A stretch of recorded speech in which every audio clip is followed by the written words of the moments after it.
Hey, Matt, is that your way of like throwing literally shade at short sellers?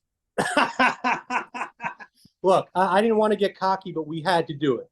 We had to Oh do it. man. I like to do a little, cash me outside to the short sellers. Look, if I were you, I would just be giving, middle finger emojis everywhere, but you keep it cool. But No, yeah, I'm cool. I'm cool. I'm you're cool. cool. All right. You're very calm and collected to the short sellers, but, I go about it a different That's way. all right.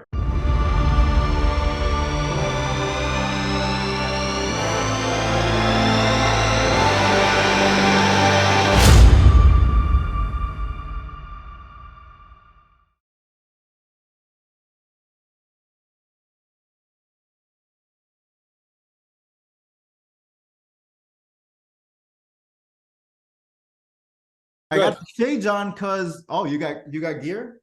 I got, I need to talk about this for a second because this is a remarkably comfortable sweater. You have this one? Roll the It's commercial. Yeah, I know the commercial is going to roll. I mean, maybe you need a better looking model or you'll be able to sell more of these, Too but funny. but these are remarkably comfortable sweaters. I wear it all the time. Or I'm sorry, hoodies. It's not like the cheap kind of Gildan type sweaters. You Very should see my comfortable. closet. It's like half all like Knightscope stuff, Oh and yeah, then yeah, stuff I yeah, haven't worn in I don't know how long. yeah. That's all you So need to anyway, wear. hey, listen, good to see you again. Sorry we got cut off on the last episode. I've got the shades on because the future looks kind of bright. So I echo that sentiment. so I think you got a few more questions that we had from episode. Let's see, 7 got cut off because the interwebs went down. Thank you, Yeah. Spectrum. So we're reconvening to do part 2 with Matt Miller here on the one-on-one town hall. Sure. And let's get rolling. You want Sure. So to I wanted to say one thing. So you know how I emailed you on Saturday because I wanted to move up this conversation to Sunday, and I'll tell you why. First of all, I was feeling good Saturday morning. The stock price was doing well all last week, and so I went and I wrote all my questions. But then I'm like, we have this call scheduled for Thursday, and between Monday and Thursday, how many PRs are going to come out with something new, and then I got to go and switch up my questions, and something else is more prevalent that's coming up. PRs, press releases? We Yeah, don't do look, press releases. What are you I talking know, about? and look, I'm a trader. I'm lazy. It's hard for me to do this type, switch my questions around, and then also like the stock price was good. We were at 85 cents, and I was like, I don't want to risk, I want to have a positive posture, but again, look at us now. And I don't want to jinx it. Look, because the stock gods can be cruel sometimes, and I don't want to disrespect them, and I don't want to talk too much about what the price means now and what it means for Hey, but you what it know means is people are yeah, paying attention, and people are thank you paying for all the attention. support from all our awesome investors, right? They help Exactly. fuel setting up Knightscope in the first place, and it's great to get a little bit of some robot love. Sure. All right, so I'm going to get into the questions. All right, let's take this off and Oh, get all right, all right, all into right, my all right. question zone here. Okay, All you right, now ready? the serious part. Let's go. Now we're going to get serious.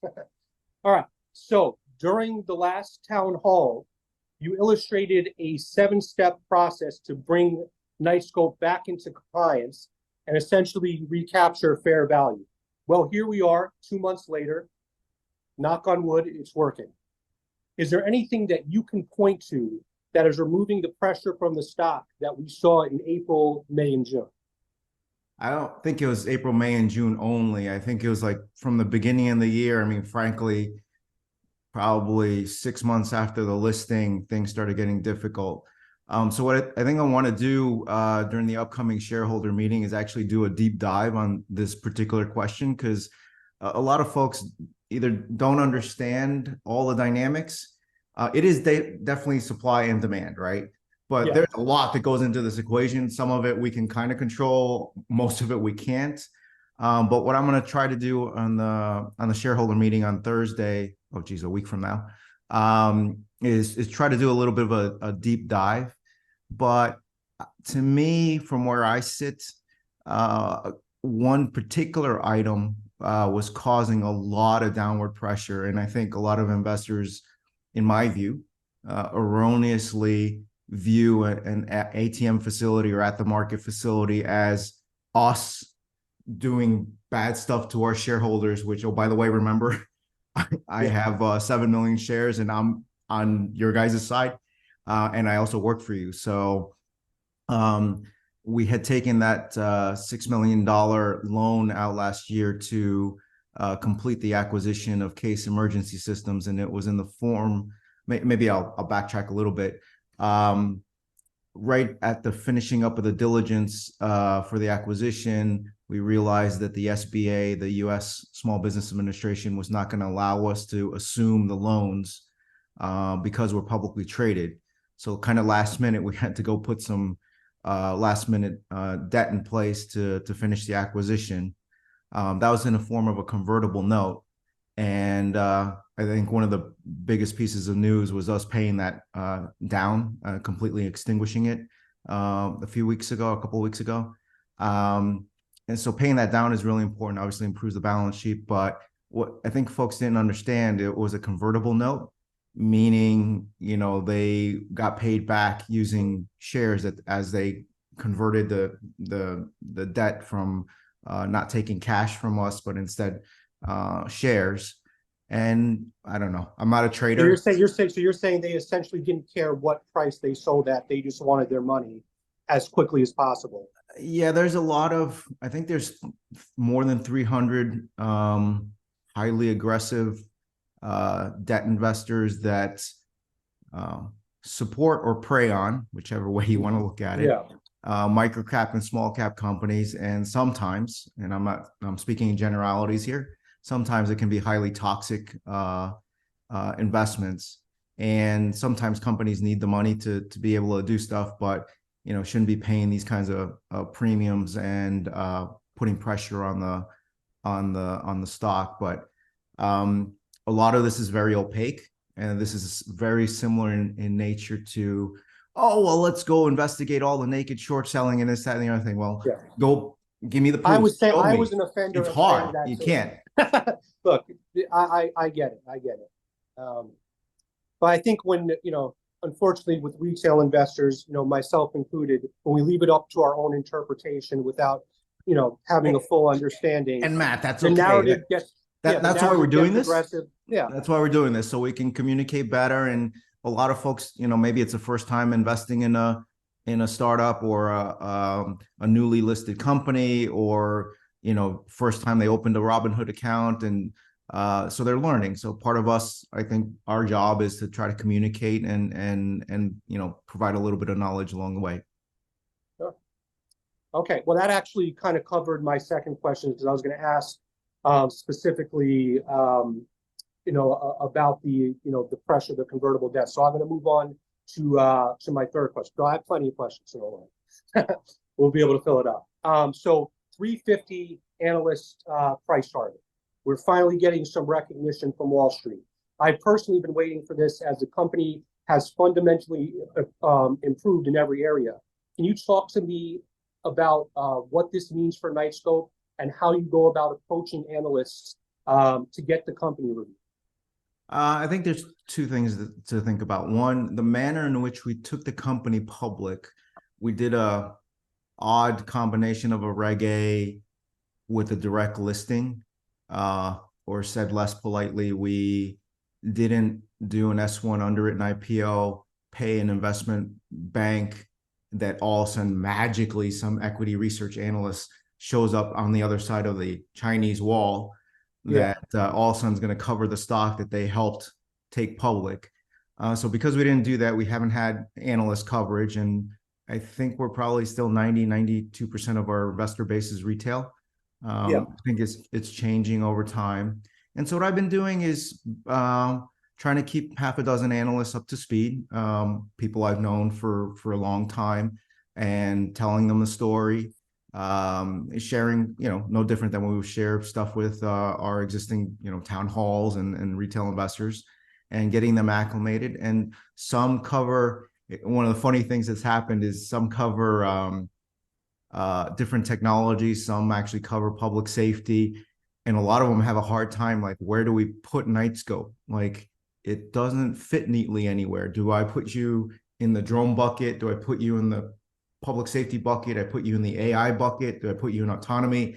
And it's funny for me to watch investors and analysts always wanting to see outsized returns, but it needs to look like something else before. It's like that doesn't make any sense. You want outsized returns, like it shouldn't look like anything else. I think probably the important thing, because we're a small cap company, a lot of small cap folks end up paying analysts to do the research for them.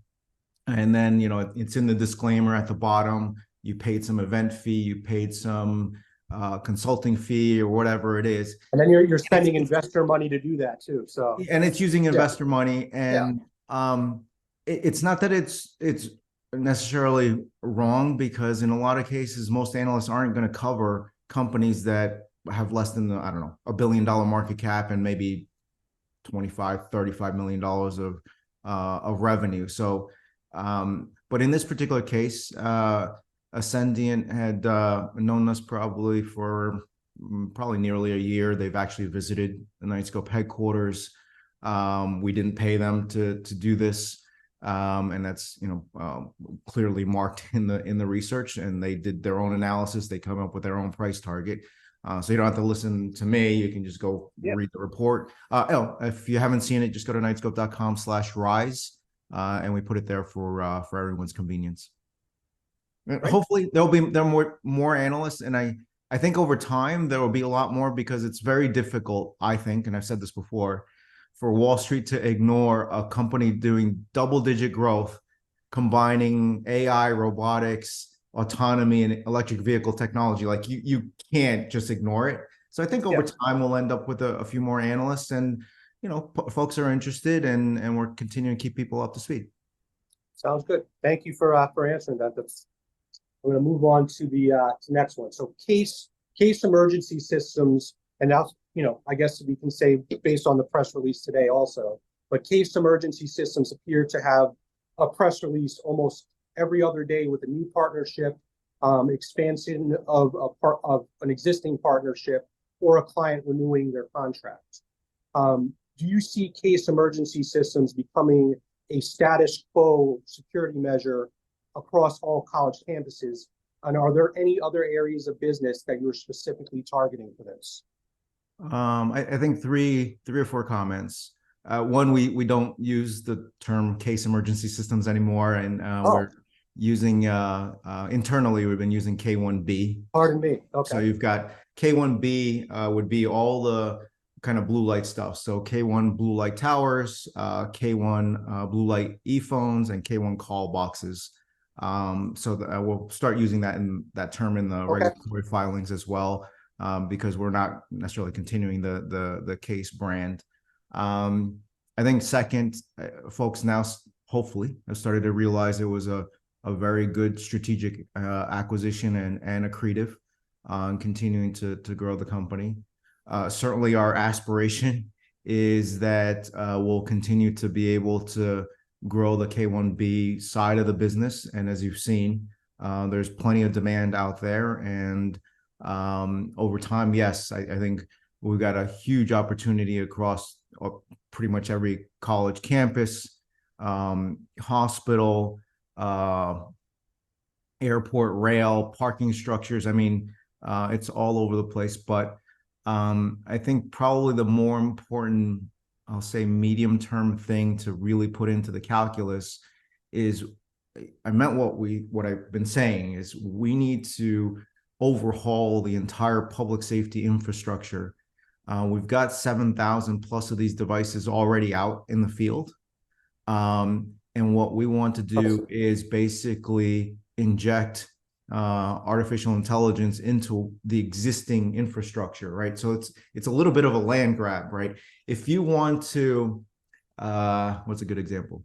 If you wanted to go put a call box on the side of, US 101, good luck on the permitting, the construction, getting the municipality, county, Department of Transportation, everyone to sign off on you go and do that, right? Like that's going to be really hard.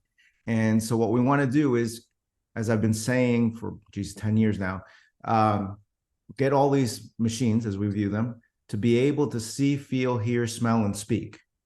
So think about taking all the stuff that we've been building and new stuff that's coming and upgrading all 7,000 of those to be able to do a lot more. While we develop those technologies and get those implemented, we also want to continue to build out the network.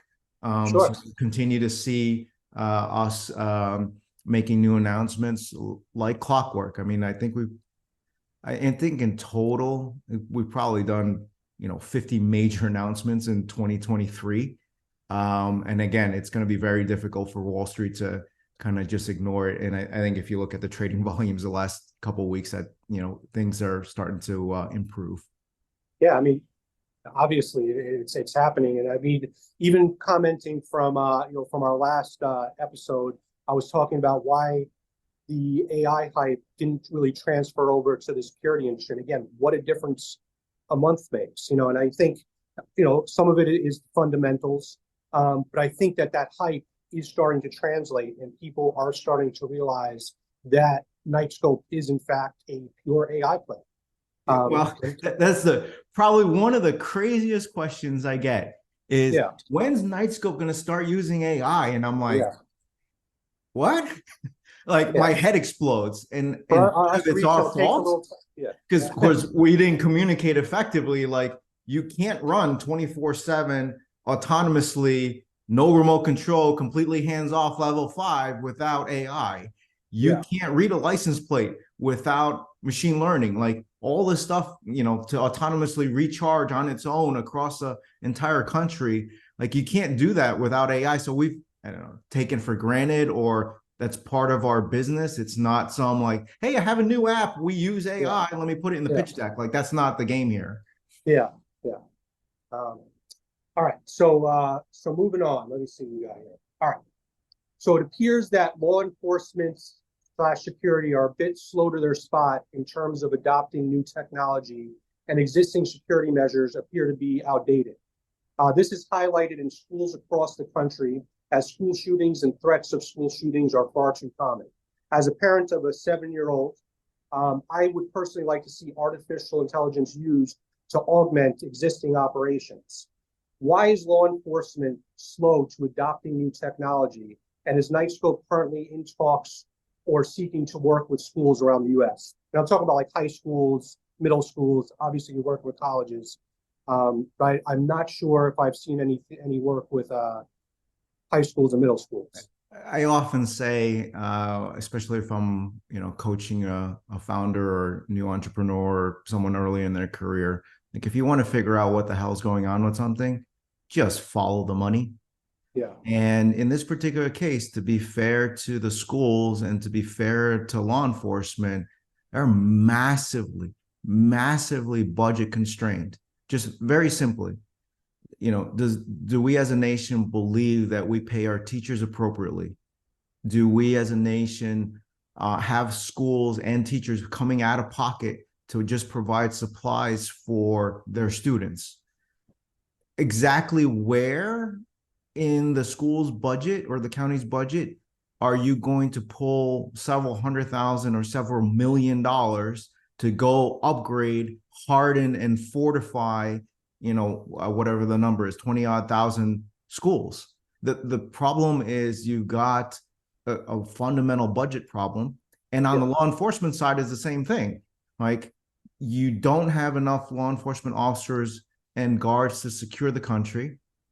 Your budget constraint, you think a chief of police is saying, like, no, I don't want to use new technology to keep my officers safe. Like, that's not a thing. The problem is, you go start looking at the dollars. Like, let's talk about maybe something that's easy to understand. So let's say if you wanted to patrol an entire city with just a police car just going around, everyone's like, it's just a police car, fine. $50, $60, $70, $80,000. Oh, it's running 24/7. Okay, I guess we need maintenance and fuel. Okay, but you got to pay the officer. Well, it's actually kind of dangerous location. We actually need 2 officers to run 2 up. So that's actually 2 officers. Oh, wait, they're running 24/7. That's actually 8 officers. So you've got the pension liability, the maintenance, the service, the car, the fuel, literally to run one vehicle 24/7 across a city, it's over $1 million, right? And so if you've got maybe across the country, maybe 500,000 these vehicles kind of running around, there's not a lot of money that's available, which is the opposite on the military side. Like outside of our shores, $800 billion a year at the Department of Defense. We give the soldiers every level of capability you might never imagine. But for our officers and guards and our school administrators and teachers, we don't do that. So we're contemplating a few things of how we can unstuck things. And if we make a little bit more progress on that, hopefully we can share what we think can happen to try to address the issue, because this is not the problem is going to remain, and very few people have actual solutions to get the problem resolved. No, there's no solution, right? I mean, this can be a solution to work within their budget constraints. But even if we had, Matt, if we had everything working perfectly and we can lock it all down, there's still a budget problem. Yeah. Where is the money going to come from to give the chief of police, the officers, the technology person, sergeant that's in charge of it, the school administrator, the mayor, the budget for them to be able to implement stuff? Just because you built it doesn't mean like, oh, we just download everything from the cloud and it's just going to show up and it's going to work. Like, it's a lot more complicated than people realize. Okay. All right. All right. So I know I asked this question last month on Rise of the Robot 7, but I love talking about it because it's New York after all. Are we any closer to the deployments of the K5 robots to subway stations in NYC? If this pilot is successful, talk to me about what this can potentially bring contract-wise, not only in NYC, but other cities around the U.S. adopting the same measure for their mass transit system. So we're all really— I have to talk about it again. I'm sorry.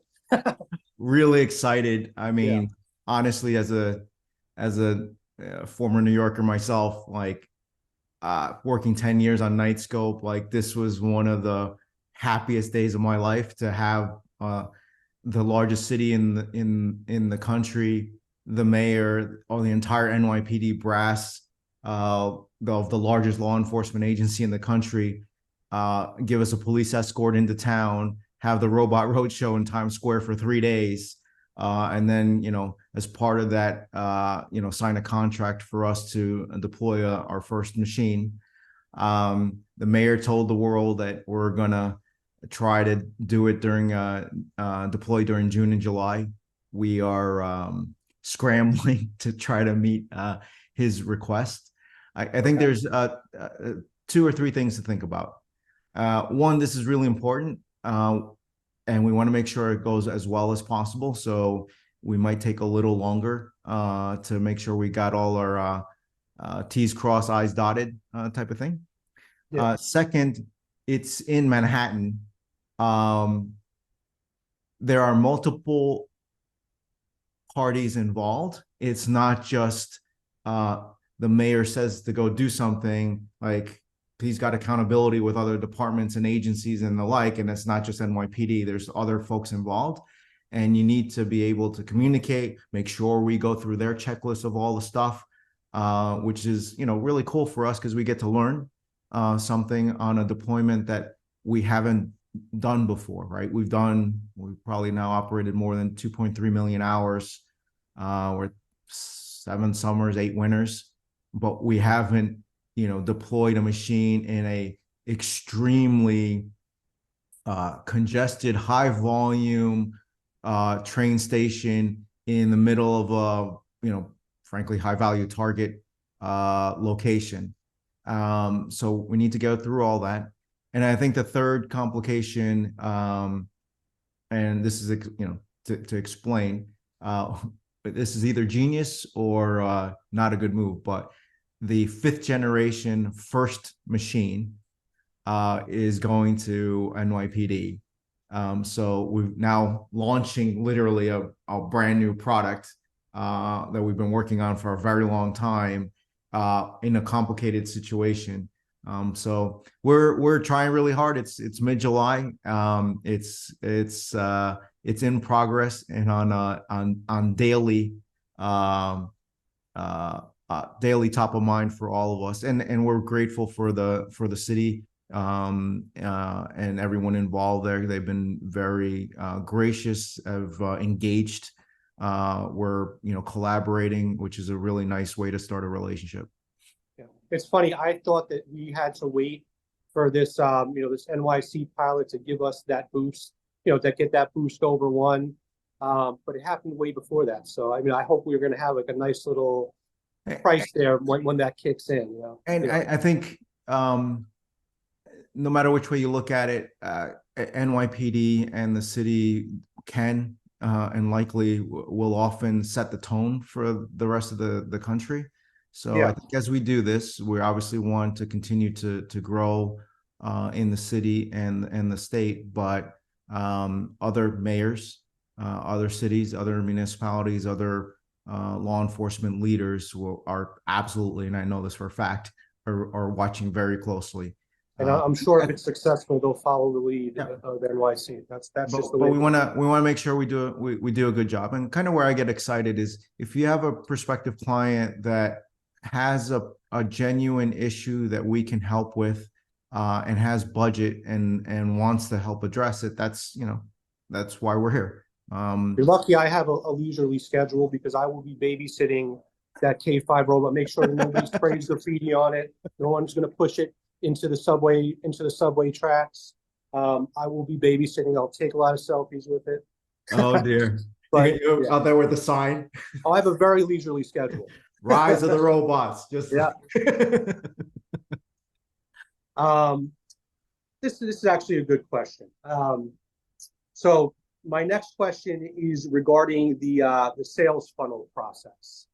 Can you talk to me about the average time from a sales inquiry to actually a new client coming to fruition? Also, are there sales teams tasked with specific area of business, and how do they go about identifying new verticals of business that haven't used AI as a security solution yet? So average can be a huge problematic word. Okay. So I think first important point is we're getting, and I think you can see from our constant announcements that we're getting to a more of a rinse and repeat cycle. We've done this enough. We kind of know who we should talk to, when, what the process is, how to paper it up, the cyber stuff, the legal stuff, all the not glamorous things in the background, technical assessments and the like. So that's going well. That took a lot of experimentation. Again, I think people forget that no one in the history of mankind ever on the planet has ever done this before at scale, right? Okay. And so it's not like, hey, I got a new mug and there's been lots of mugs sold in the history of mankind. Let me go figure out how to sell a mug. Like this is easy, right? But you want a 400-pound robot that roams around autonomously, completely hands off, probably their brand on it. There's a lot of people involved. So I think the good news is we've gotten to start in that kind of rinse and repeatable process. So I think that's important. In terms of time, I'll give you the crazy outliers. I think signed, the fastest one was probably 3 hours. And the longest one was, I think somebody's about to beat this, but I think it was like 39 months. Average is kind of hard, but if you haven't executed the contract in 3, 6, 9, 12, 15 months, then you probably have an issue or not a fit. Sometimes there's budget cycles that you need to go through. Okay. Sometimes and not to pick on the lawyers, but sometimes the security team's ready to go, the financials are ready, everybody's ready to go, and you're literally going back and forth with the attorneys. Same on the cybersecurity side of things. Sometimes things get gummed up that have nothing to do with anything reasonable, which is, yeah, we're willing to sign this contract, but you need to provide a electrical outlet for us to plug the docking station in. And the client comes back and says, yeah, the electrical outlet's right there. It's right there. You should check it off on your list. Yeah, well, we had our technician go out there and actually plug something in and there's no power. And so like, the stuff like that happens, and it kind of can gum up the process on deployments and everything else. But probably, between 3 and 15 months.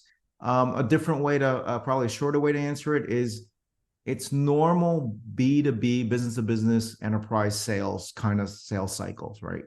But I think the thing I'm happiest with and excited for the team is you've got folks that have come from law enforcement, from security, or specialists, or spent an entire career in gaming and casinos and resorts, and have a large Rolodex and kind of know the pains and sufferings. That can always be helpful. So if you want to go, if folks want to see where we're focused, just go to knightscope.com, and at the top, click what we do. And there's a long list of verticals there, kind of where we're focused. Okay. All right. Thank you for answering that. The last question, I had a question after that, but I think we already addressed it. Can you explain how the reseller process works? So I know there's a couple of PRs that said, reseller sold this, and I think, not everyone's clear on what that actually means and how that works. So that's we have a Knightscope authorized partner program. And for some things it works really, really well. For other things, it doesn't work so well. So just super high level for any product, not robots and security stuff, just in general. If you have something that's closer to a known quantity, a commodity, you wanted to sell, I don't know, remote controls. You don't need a lot of explanation on like, okay, what's the price? Here are the specs. I want that remote control. Can a third party do that? That happens to be, in the area where remote controls are sold, because they do other stuff.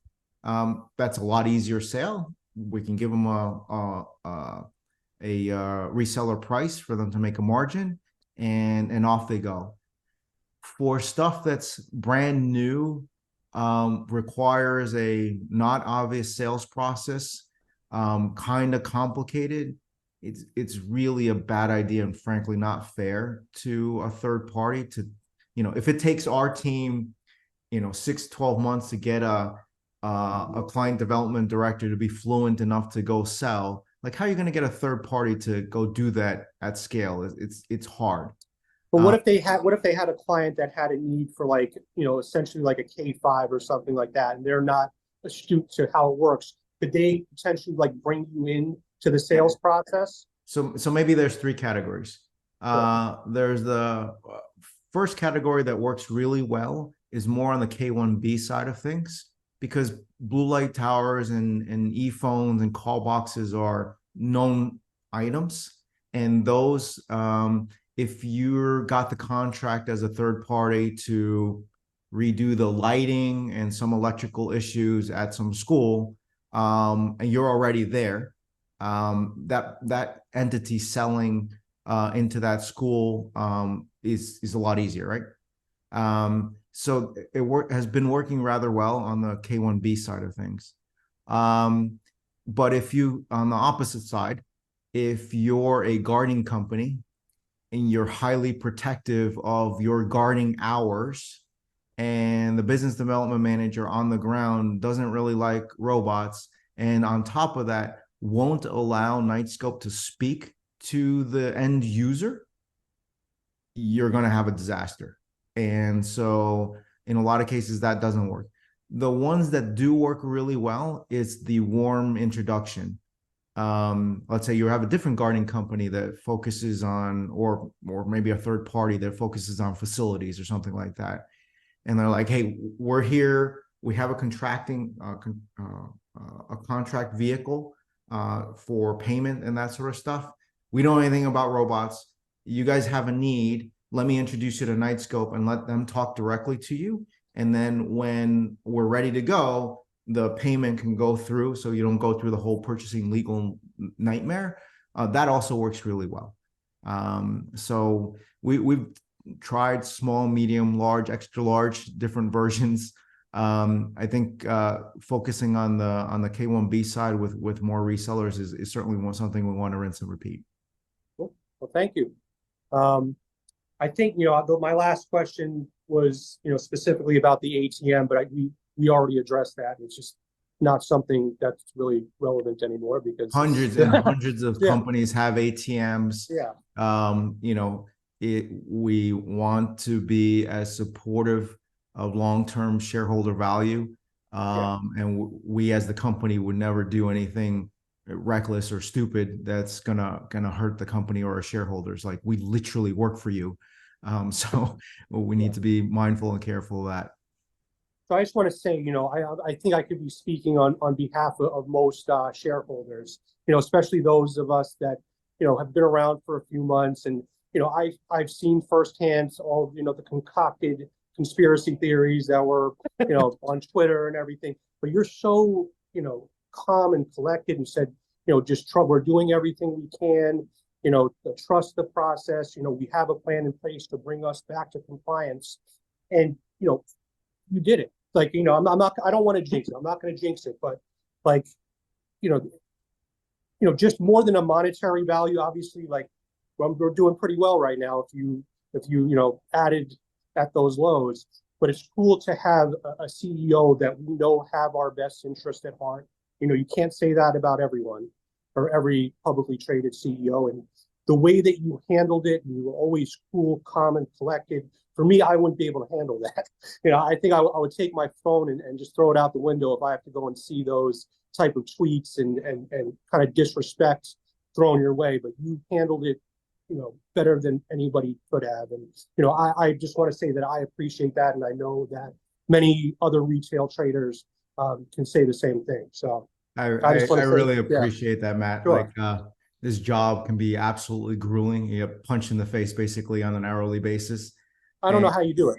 I'm too thin-skinned for that. There's no way I'd be able to do that. But listen, I hate getting older. Like, in my head, I'm still in my 20s or 30s.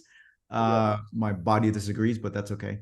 But one of the wonderful things about getting older is having experience and having been through, very difficult times. And it's not the first time, like, not first rodeo, we have a bunch of issues. Kind of from where I sit, we've gone through a very difficult 10 years to get to this point. And I don't think people understand how difficult the technology is. And in a sector that isn't necessarily the most progressive in terms of new technologies and changing things. We've been, Matt, and I'm not sure if people want to hear this or not, but we've been through profoundly worse circumstances with a lot less tools. Like, at one point in time, all we had was a PowerPoint and barely that. We've got a strong, relentless team. We've got a strong management team. We've got tens of thousands of investors. We have 3 manufacturing facilities. We're running at an $11 million run rate in terms of revenue. We're in double-digit growth. We have technology. We have clients. We have vendors, suppliers. We have media attention. We've got Wall Street's attention. Like, there was a time when that long list of stuff I just rattled off didn't exist, and we still had to fix the problem.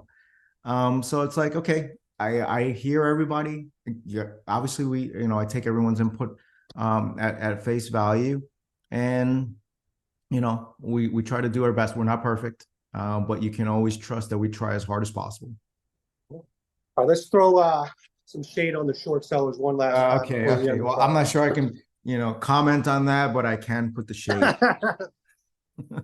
All right, we'll see you on the other Hey, side. Thanks, Matt. it's a Everyone be pleasure as safe always. out Thank there. you. And the rise of the robots is Rise of the robots. happening, and it's All right. happening now. See you on the other side. Sounds good. Oh, don't Take forget care. the shareholder meeting Thursday. Be there. I will be there. All right. Take care. Take care.